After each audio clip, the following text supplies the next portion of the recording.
কিমান যে আশ্চৰ্য অদ্ভুত বস্তুৰে পৃথিৱীখন ভৰি আছে। প্ৰাচীন কালৰে পৰা আজিলৈকে মানুহে এই বিস্ময়কৰ বস্তুবোৰৰ তালিকা প্ৰস্তুত কৰি আহিছে। 2007 চনত 7 ৱাণ্ডাৰ্ছৰ এক নতুন তালিকা প্ৰকাশ পায়। 100 মিলিয়নৰো বেছি মানুহৰ ভোটদান সাপেক্ষে এই তালিকা প্ৰকাশ কৰা হয়। 2000 চনত প্ৰায় 200টা মনুমেণ্টছ লৈ ভোটগ্ৰহণ আৰম্ভ হয় আৰু তাৰ ফলাফল প্ৰকাশ পায় 7 জুলাই 2007 চনত লিছবনত। এই তালিকাত কি মনুমেণ্টছে 7টা আশ্চৰ্যৰ ভিতৰত স্থান পাইছে আহকচোন চাওঁ। চীনৰ মহাপ্ৰাচীৰ গ্ৰেট ৱাল অৱ চাইনা। খ্ৰীষ্টপূৰ্ব 220 চনত কিং শ্বি হুৱাং আৰু 1368 চনৰ পৰা 1644 খ্ৰীষ্টাব্দত মিং ৰাজবংশই এই মহাপ্ৰাচীৰৰ স্থাপনাৰ ক্ষেত্ৰত মহান কৃতিত্ব স্থাপন কৰে। এই মহাপ্ৰাচীৰ নিৰ্মাণৰ উদ্দেশ্য আছিল সুৰক্ষা ব্যৱস্থাবিলাক সংযুক্ত কৰি এক প্ৰতিৰক্ষা ব্যৱস্থাৰ অন্তৰ্গত কৰা আৰু মংগোল উপজাতিসকলৰ আক্ৰমণৰ প্ৰতিৰোধ কৰি সিহঁতক চীন দেশৰ পৰা দূৰৈত ৰখা। ইয়াৰ দৈৰ্ঘ্য 21,196 কিলোমিটাৰ। এইখনেই হ'ল মানুহে তৈয়াৰী কৰা সকলোতকৈ ডাঙৰ প্ৰাচীৰ। দ্বিতীয় আশ্চৰ্য হ'ল পেট্ৰা। ই জৰ্ডানত অৱস্থিত। নৱোত্থান সাম্ৰাজ্যৰ ৰজা চতুৰ্থ এৰেটাছৰ ৰাজধানী আছিল পেট্ৰা। আৰব মৰুভূমিৰ কাষৰীয়া এই স্থানক 1945 চনত ইউনেস্কোৰ দ্বাৰা বিশ্বৰ ঐতিহ্যবাহী স্থান হিচাপে ঘোষণা কৰা হয়। এইটো হ'ল এক নাট্যশালা। পানীৰ বহন আৰু সংৰক্ষণৰ প্ৰযুক্তিত পাৰদৰ্শী নবায়তানসকলে তেওঁলোকৰ নগৰবিলাকত ডাঙৰ সুৰংগ আৰু পানী ধাৰণ কৰিব পৰা কোঠা নিৰ্মাণ কৰিছিল।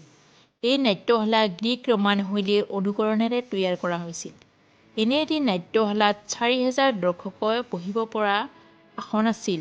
ইয়াত শিলৰ অবিশ্বাস্য মূৰ্তি, এটা 4,000 আসনৰ এম্ফিথিয়েটাৰ আৰু এল দেহৰ আশ্ৰমৰ ওপৰত অৱস্থিত 42 মিটাৰ উচ্চতাৰ হেলনীয়া মন্দিৰৰ প্ৰৱেশদ্বাৰ আছে, যিবিলাক আজিও মধ্য আৰু পূৰ্ব এছিয়াৰ সংস্কৃতিৰ উৎকৃষ্ট নিদৰ্শন প্ৰকাশ কৰে।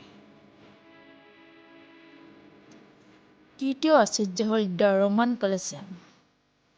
ৰোমৰ আটাইতকৈ স্থায়ী আৰু ঐতিহ্যশালী পৌৰাণিক নিদৰ্শন হ'ল কলিচিয়াম। 70 পৰা 80 খ্ৰীষ্টাব্দৰ ভিতৰত ইয়াক তৈয়াৰ কৰা হৈছিল। ইয়াক তৈয়াৰ কৰাৰ উদ্দেশ্য আছিল বিজয়ী ৰোমান সৈন্যসকলক পুৰস্কৃত কৰা আৰু ৰোম সাম্ৰাজ্যৰ গৌৰৱগাথা তুলি ধৰা। চক্ৰাকাৰ এই কলিচিয়ামত প্ৰায় 50,000 দৰ্শকে অৱস্থান কৰিব পাৰে। আজি 2000 বছৰ পিছতো এই কলিচিয়ামৰ অতুলনীয় নক্সাৰ ছাপ আধুনিক যুগত প্ৰায় প্ৰতিটো ক্ৰীড়াংগনতেই বিচাৰি পোৱা যায়।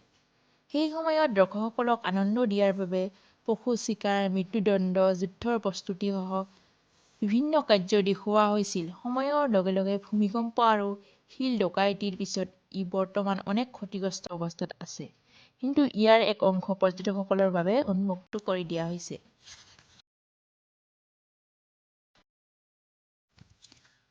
চতুৰ্থ আশ্চৰ্য হ'ল চাচেন ইটজা। মায়া সভ্যতাৰ আটাইতকৈ বিখ্যাত মন্দিৰ নগৰ হ'ল চাচেন ইটজা। এই মায়া সভ্যতাৰ প্ৰাণকেন্দ্ৰ আছিল। ই মেক্সিকোৰ ইউকাটান উপদ্বীপত অৱস্থিত মায়ান সভ্যতাৰ ঐতিহাসিক ধ্বংসাৱশেষ।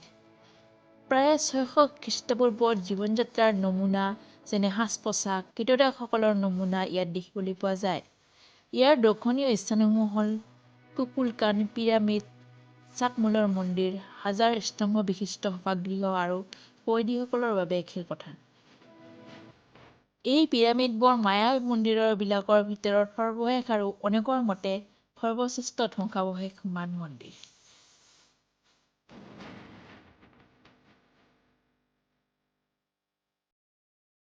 পঞ্চম আশ্চৰ্য হ'ল মাচু পিচু। ই পেৰুত অৱস্থিত। মাচু পিচু শব্দৰ অৰ্থ হ'ল পুৰণি পাহাৰ। পঞ্চদশ শতিকাত ইনকা সম্ৰাটে পাচুটেক পাহাৰত মেঘৰ মাজত এখন নগৰ নিৰ্মাণ কৰিছিল, যাৰ নাম দিয়া হৈছিল মাচু পিচু। কথিত আছে যে বসন্তৰ বিয়পি পৰাত ইনকাসকলে এই ঠাই ত্যাগ কৰে আৰু স্পেনীয়সকলে ইনকা সাম্ৰাজ্যক পৰাজিত কৰাৰ পিছত প্ৰায় 3টা শতক ধৰি এই নগৰখন মানুহৰ সভ্যতাৰ পৰা হেৰাই যায়।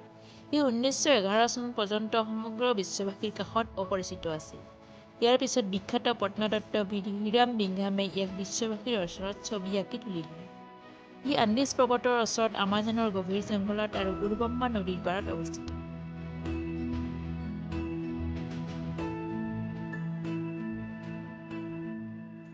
ষষ্ঠ আশ্চৰ্য হ'ল তাজমহল আগ্ৰা। পঞ্চম মোগল সম্ৰাট শ্বাহজাহান 1632 চনৰ পৰা 1648 চনলৈ ইয়াক নিৰ্মাণ কৰিছিল। শ্বাহজাহানৰ প্ৰিয়তমা বেগমৰ স্মৃতিৰ প্ৰতি শ্ৰদ্ধা নিবেদন কৰি এই বিশাল স্মৃতিসৌধটো নিৰ্মাণ কৰি উলিয়াইছিল। বিপুল ভট্টত বিশ্বৰ 7ম আশ্চৰ্যৰ ভিতৰত স্থান লাভ কৰে আমাৰ সকলোৰে প্ৰিয় তাজমহল। ফাৰ্ষ্ট ৰিডিমাৰ মূৰ্তি ৰিঅ ডি জেনেৰিঅ ব্ৰাজিলত অৱস্থিত। যীশুৰ মূৰ্তিটো প্ৰায় 38 মিটাৰ ওখ আৰু ৰিঅ ডি জেনেৰিঅৰ সন্মুখত কৰ্কভাডো পাহাৰৰ শৃংগত স্থাপিত। 130 ফুট ওখ এই মূৰ্তিটো হাৰ্ডিৰ দা চিলভা কষ্টা নামৰ এক ব্ৰাজিলিয়ানৰ পৰা নক্সা অনুযায়ী ফৰাচী শিল্পী পল লেণ্ডাউস্কিয়ে নিৰ্মাণ কাৰ্য সম্পন্ন কৰে। ইয়াক তৈয়াৰ কৰিবলৈ প্ৰায় $2,50,000 ব্যয় কৰা হয় আৰু ইয়াক নিৰ্মাণ কৰিবলৈ সময় লাগিছিল প্ৰায় 5 বছৰ। ইয়াৰ শুভ উদ্বোধন কৰা হয় 1931 চনৰ 12 অক্টোবৰ।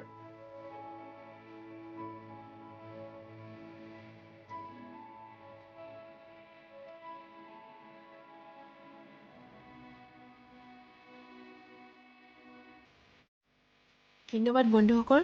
যদি ভিডিঅ'টো ভাল লাগিছে তেনেহ'লে লাইক, কমেণ্ট, শ্বেয়াৰ আৰু ছাবস্ক্ৰাইব কৰিবলৈ নাপাহৰিব।